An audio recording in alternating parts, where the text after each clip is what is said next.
எனக்கு எங்கள் அம்மா இருக்கிறது ரொம்ப சந்தோஷமாக இருந்துச்சு. ஆனால் இப்போ சந்தோஷம்னு என்னன்னு எனக்கு தெரியாது. எங்கள் அம்மா இருந்தால் எங்களுக்கு சோறு ஆக்கி எல்லாம் பண்ணி கொடுப்பாங்க. நான் லேட்டாக அதே எழுந்திரிச்சு ஸ்கூலுக்கு போய் இப்போ எங்கள் அம்மா இல்லைனாலும் நான் சீக்கிரமே எழுந்திரிச்சு ஸ்கூலுக்கு போய் சாயங்காலம் வந்து என் தங்கச்சியை பார்த்துக்கிட்டு சமைச்சிட்டு சாப்பிட்டு படுப்போமா. எங்கள் அப்பா மட்டும்தான் இருக்காங்க. எங்கள் அப்பா எப்போயாச்சும் வேலைக்கு போய் அதை வச்சுறாங்க.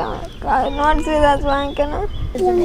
பள்ளிக்கூடத்துக்கு போகிற முன்னாடி எங்கள் அக்கா எனக்கு தலைச்சி விடுவாங்க, டீ வச்சு தருவாங்க, சோறாக்கி தருவாங்க. அவங்க அம்மா இருக்கையிலாம் சந்தோஷமாக நல்லபடியாக இருந்துச்சுவா. யாருமே அம்மா இல்லைன்னா ரொம்ப கஷ்டம் தானே யாருக்குமே. வீட்டில் சமைக்கிறதால அந்த பாப்பா தானே? அந்த பொண்ணு தான் சார். அந்த 3 பிள்ளைகளுக்கு ட்ரெஸ்ஸு துவச்சு அவங்க முடியாத அம்மா இருக்காங்க. அவங்க பாட்டியை பார்க்கணும். திருப்பி எல்லாம் சைக்கிள் வாங்கி சைக்கிள் மிதிக்கணும். ஒன்று பஞ்சருங்குதுவோ, ஒன்று வீல் போயிடுச்சுங்குதுவோ, ஒன்று டயர் டியூப்பு மாற்றணுங்குதுவோ, பென்சில் பேனா எல்லாமே செய்யணும் சார். எல்லா பிள்ளைகளும் வந்து அந்த ஸ்கூலை விட்டு வந்து நிப்பாட்டி எல்லா பிள்ளைகளும் அம்மா அப்பா இருக்கையில 5-10 கொடுத்து எல்லாம் தீனி வாங்கி திங்கிதுவா. இதுவோ சைக்கிளை கொண்டாந்து வச்சுக்கிட்டு அப்படியே நிற்கிதுவா. ரொம்ப கஷ்டம் தானே. இங்கே வேலை வாய்ப்பெல்லாமா? இங்கே வேலையெல்லாம் சார் கீரனூருக்கு போனால் மல்லிகை கடைக்கு இந்த மாதிரி படித்த பிள்ளைய போனாத்தேன். அப்புறம் நாங்களாம் இந்த கூலி வேலையை இந்த விவசாய வேலை இதுக்கு தான் போக முடியும். அப்புறம் எந்த வேலையும் எங்களாலே ஒன்றும் பண்ண முடியலை. 5 பிள்ளைங்க சாப்பிடக்கூடா பிள்ளைங்க. ஒரு நாளைக்கு புளிக்குழம்பு வைப்பான் அம்மா அப்பா இருக்கக்குள்ளே, ஒரு நாளைக்கு ரசம் பொரியல் செய்வான், ஒரு நாளைக்கு சிக்கன் எடுப்போம், ஒரு நாளைக்கு அசைவம் எடுப்போம், ஒரு நாளைக்கு மீன் எடுப்பான். அந்த பிள்ளைகளுக்கு இப்போ அவங்க அம்மா இருந்தால் சமைக்கவே தெரியாது. அவங்க என்ன யார் இந்த இன்றைக்கெல்லாம் ஸ்கூல் லீவு பிள்ளைங்க, ஐயா நம்ம பிள்ளைங்கெல்லாம் இன்றைக்கி லீவு, நம்ம பிள்ளைக்கு ஏதோ ஒரு மீனோ சிக்கனோ ஏதோ எடுத்து இன்றைக்கி சமைச்சு கொடுங்க, நாளைக்கு ஸ்கூலுக்கு போகணும்னு நம்ம நினைக்கிறோம். நம்ம பிள்ளைய இன்றைக்கி வீட்டில் இருக்குங்க, நிம்மதியாக சாப்பிட்டு போட்டோம்னு நம்ம நினைக்கிறோம். அந்த பிள்ளைகளுக்கு என்ன நினைக்குங்க? மரத்தில் உட்காந்துருக்கூட பார்த்தீங்களா எவ்வளோ கன்றாவியாக இருக்குது.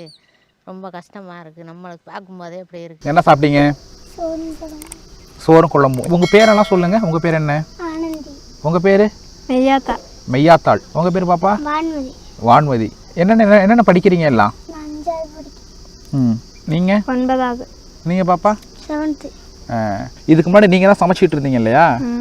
எப்படி ஸ்கூலுக்கும் போகிறதும் நீங்கள் தான் ரெடியாகி போகணும், இவங்களையும் கூட்டிகிட்டு போவீங்களா? எப்படி இவங்களாம் எங்கே படிக்கிறாங்க, நீங்கள் அந்த ஸ்கூலில் படிக்கிறீங்க? நாங்கள் லக்கனாபட்டில் படிக்கிறோம், அவங்க அந்தமுடிப்பட்டில் படிக்கிறோம். மொத்தம் உங்களுக்கு அக்கா இருக்கா? அவங்க என்ன பண்ணுறாங்க? ஒரு அக்கா கல்யாணம் பண்ணியாச்சு, இன்னொரு அக்கா வேலையில் இருக்காங்க. வேலையில் இருக்காங்களா? இப்போ அம்மா எப்போ இறந்தாங்க? 7 மாதம். 7 மாதம். ஓ, இன்னும் 1 வருஷம் கூட வரல. அம்மா இருக்கும்போது வந்து உங்களுக்கு அந்த என்ன சொல்கிறது ஒரு கஷ்டம்ங்கிறது தெரிஞ்சிருக்காதுல்ல. அம்மா பற்றி சொல்லுங்கள். அம்மாவை எந்த அளவுக்கு பிடிக்கும், என்னென்னலாம் பண்ணுவாங்க அவங்க? எங்களுக்கு தீனி இல்லாட்டி ஏதாவது சமைச்சு கொடுப்பாங்க. ஏதாச்சும் கேட்டால் எங்களுக்கு செஞ்சு கொடுப்பாங்க. சமைக்கிறதுக்கு சாப்பிட்றதுக்கு ஆசையாக இருக்குது அப்படின்னா செஞ்சு கொடுத்துருவாங்க.